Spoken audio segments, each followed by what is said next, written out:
Henrik, hvad har været det sværeste vejr, du har fløjet i under en konkurrence? Det var en dag, hvor jeg fløj i bjergene i meget kraftigt blæsvejr, og hvor jeg pludselig kom ind i et synkområde, hvor jeg sank med 9 meter per sekund. Det er cirka 30 km i timen ned mod jorden. Okay, så suger det i maven. Det var vildt, ja. Hvad så et rigtig godt svæveflyvevejr? Ja, det er, når der er sådan en klar solskinsvejr og lidt få skyer, blomkålskyer i stor højde, 10 km, eller 1500 meter til 2000 meter. Okay, så er der mulighed for at komme højt op. Ja. Det skal vi høre mere om i dag. Hej og velkommen til Flimmersport, som i dag handler om vejret i sporten. Henrik her, han flyver konkurrencesvæveflyvning og har prøvet det meste af alle de vejrforhold, der nu kan være, når man flyver sådan noget. Både til DM, EM og VM hen over Frankrigs bjerge.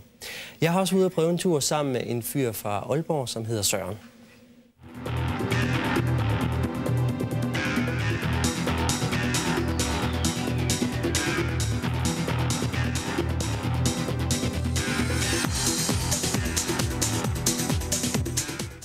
Det er altså senere i dag, at du kan komme med en tur op i en svæveflyver sammen med Søren, som har sit helt eget fly. Ja, det er ret godt.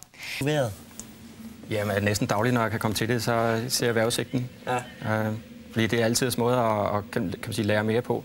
Jeg holder øje med vejret og se, hvordan det udvikler sig. Okay, det er så sådan blevet lidt en hobby for dig, det der med vejret? Ja, jeg kan ikke slippe det. Det bliver naturligt næsten at følge med.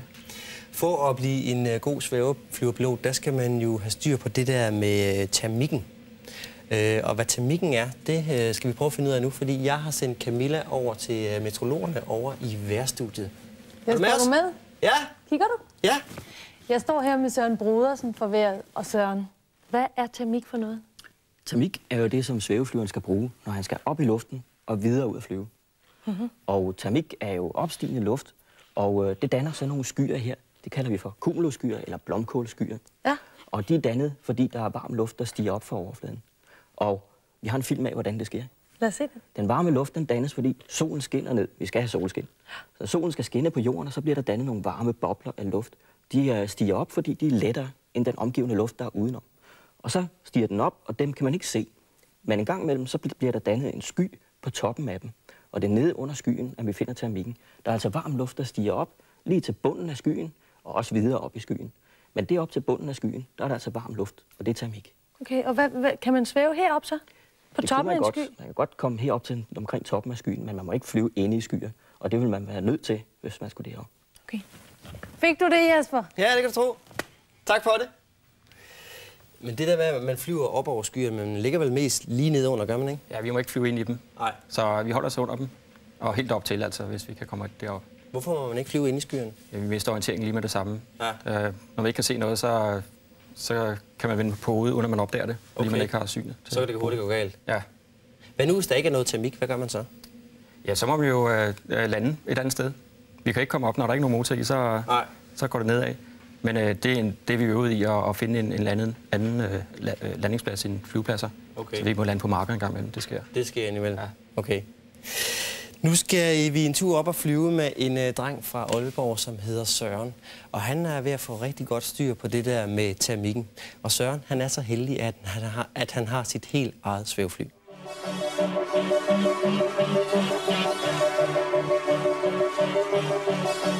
Hvis man gerne vil være en god svæveflyver, skal man slappe af og tage det stille og roligt. Og være tålmodig. Og når man er oppe i svæveflyveren, oppe i luften, skal man sætte sig nogle mål, og så udføre de mål.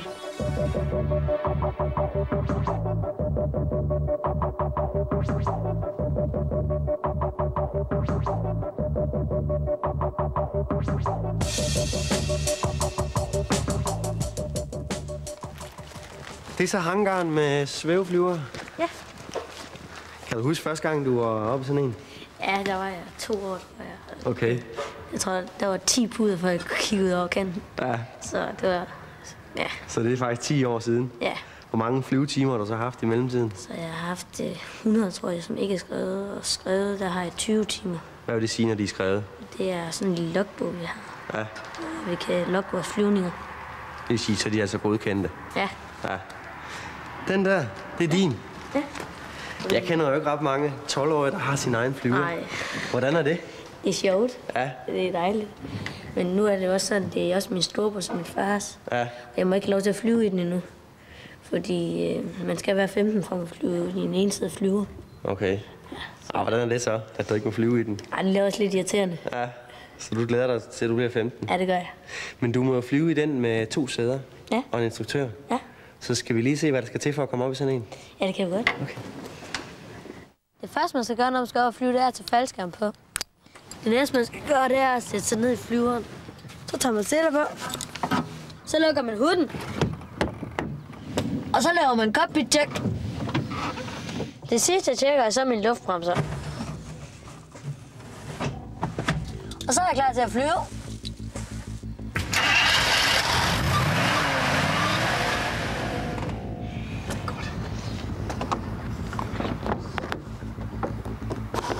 Aalborg Sport, det er min klub heroppe i Aalborg, hvor jeg flyver. Her blev jeg trukket op med en stålvej, der sidder på sådan en gammel lastbil med en kæmpe motor på, som vi kalder for et spil. Så blev vejen kørt ned i den anden ende af banen, og så bliver den koblet til flyveren. Og så kører man lige så stille, og så bliver der sagt køre ind i en radio. Og så fyrer man bare afsted. Og det var rigtig stærkt deroppe af, og man blev bare trykt rigtig meget ned i sædet.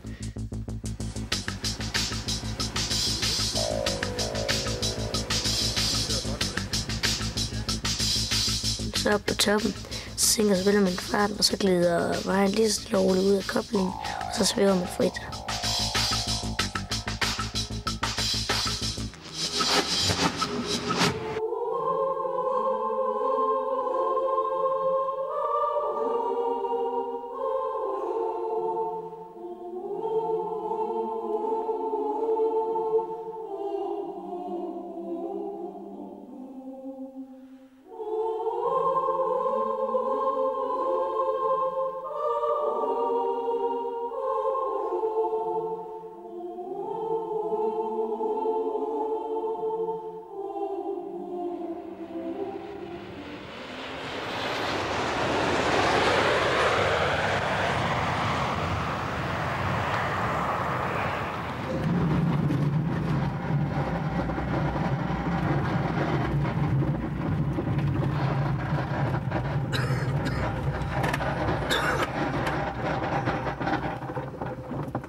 Yes. Søren, hvad er det første, man lærer, når man starter til svæveflyvning? Det er at føle sig tryg ved at flyve, og hvordan man styrer med den her styrepind her. Og så sidder nogle pedaler nede i bunden, som man også skal bruge. Hvordan bliver man tryg ved at flyve?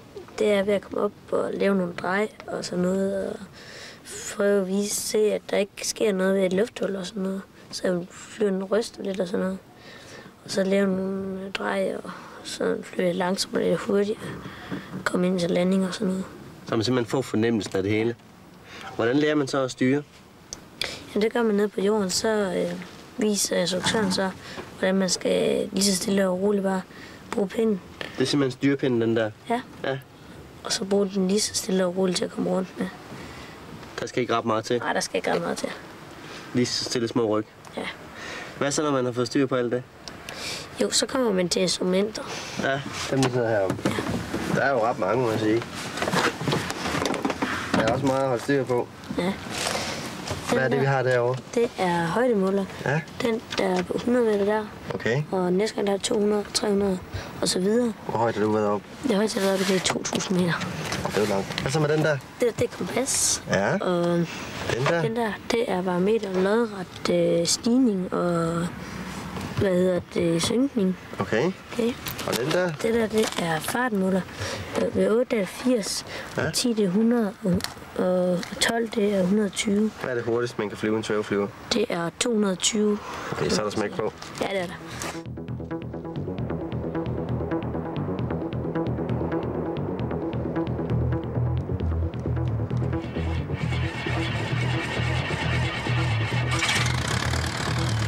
Nogle gange så tager vi ned til Herning, til noget, der hedder Arnborg, hvor vi kan få et flyslæb efter en motorflyver, så hvor man også bliver koblet i næsen bare. Og så kan man komme op i en 1200-1500 meter, og det går sådan lige så stille og roligt.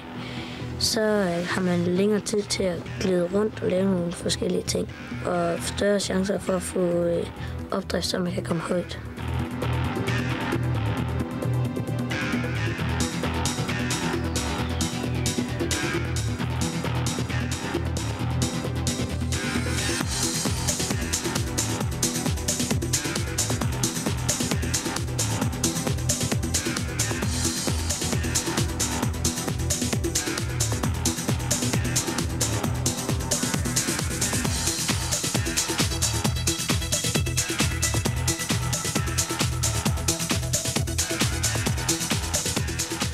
Hvordan er du egentlig blevet en god svæveflyver? Jeg tror, jeg er blevet en god svæveflyver, fordi jeg går meget rundt herude, og så kan jeg lære andres fejl og sådan noget. Ja. Og så får man tit, når man går rundt herude, så får man lige lov til lige at komme op en enkelt start. Så det egentlig ikke var planen. Hvor tit er du her? Jeg er sådan cirka 3 gange om ugen. Ja. Hvad er det for nogle fejl, man kan lære af andre? Man kan lære for eksempel, hvis nu der bliver en hård landing, hvad de gjorde galt eller sådan noget. Ved at lytte til, hvad instruktøren siger til dem. Ja.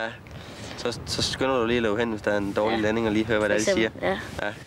Hvordan bliver man ellers en god svæveflyver? Hvad skal man kunne? Ved at tage det stille og roligt og slappe af. Og når man har sat sig et mål, så flyver man så lige hen til det og laver ikke andet. Man skal være fuldstændig totalt 100% opsat på at flyve derhen. Ja. Hvad sker der, hvis man sådan lige ombestemmer sig? Så kan man dumme sig eller sådan et eller andet, og så udlande på en bondemandsmark. Hvad vil det sige udlandet? Det vil sige, at man har ikke nok højde til at komme hjem på sin egen flyveplads, og så må lande på en bondemandsmark. Har du prøvet det? Nej, det har jeg ikke, men min storebrøn har. Okay. Lad os mobbet lidt. Ja. Du har jo også slået mig en tur. Ja. Jeg har skaffet et fly og en du kan flyve med, så lad os da komme afsted. Ja.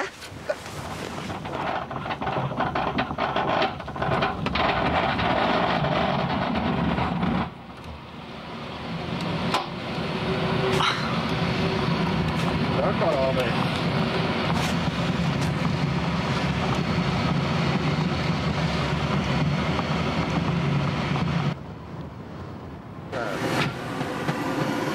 Sådan. Sådan.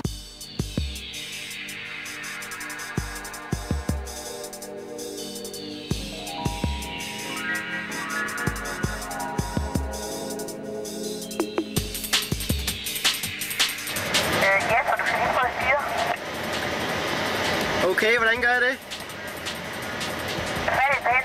Ja. Ja, og hvad så? Den er lidt varm. Okay, jeg prøver lige. Du har film. Ja. Ja. Og så prøver jeg lidt tilbage.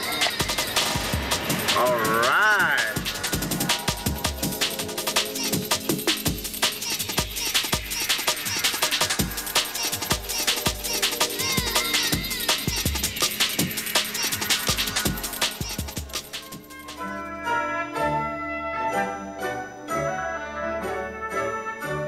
Det fede ved at flyve, det er, at man kan komme op og så ligge deroppe rigtig længe og flyve så hurtigt. Så hurtigt plejer man jo ikke sådan lige bare lige at gøre. Og man kan ligge og flyve sammen med fuglene. Og fuglene, man kan virkelig se, hvor sure de kan blive på en også.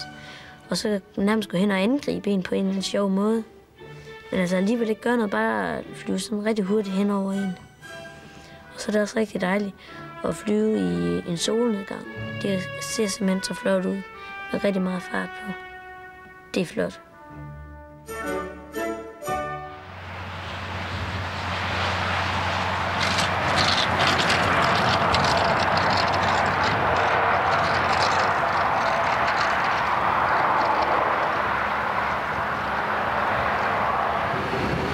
Så lander vi. Da, da, da, da.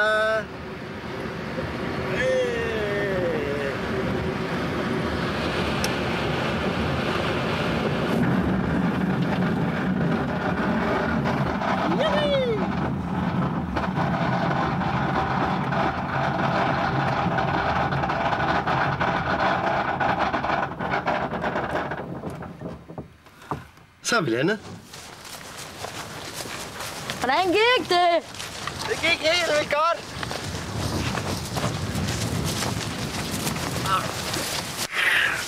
Så tror jeg er blevet svæveflyver. Ja. Det var edderrømme sjovt. Ja. Det giver sådan virkelig sug i maven, når man får de der lufthuller, når man krænger sådan. Og så var det jo lidt sejt, da du lige forklarede mig, hvordan jeg skulle styre. Ja. Det er sådan, der skal ikke ret meget til. Nej, det skal der ikke. Men det var sjovt. Ja. Jeg tror lige, vi napper en break, gør vi ikke? Jo. Ja, jeg synes, jeg svæver lidt nu. Ja. Men jeg tror, jeg har fået fornemmelsen af det der med at styre flyveren bare en lille smule i hvert fald. Det er dejligt. Ja. Jeg skal lige høre. Hvis jeg nu siger din 15-års fødselsdag, hvad siger du så? Så siger jeg solo i min egen flyver. Så skal du i den her? Ja. Hvad skal du lave indtil? Jeg er tålmodig. Okay. Henrik, hvordan synes du, Søren virker som svæveflyver og pilot? Ja, han har styr på det, det må jeg sige. Og at have 20 registrerede timer som 12-årig, det er virkelig godt, og måske 100 timer i alt. Ja. Han har nemlig flået en del uden for det der med registreringen også. Ja. Hvor mange registrerede timer har du? Jeg har 2.000. Det er mange. Ja. Hvor lang tid er det taget at skrive dem sammen? 18 år har jeg fløjet. Ja. Er der så også nogen, som ikke er skrevet op? Nej, det er meget få. Ja. Jeg har skrevet det hele op, faktisk. Det er nok en god idé at gøre. Ja. Okay. Du har fløjet konkurrenceflyvning i faktisk omkring 15 år. Ja. Og hvordan det foregår, det skal vi høre mere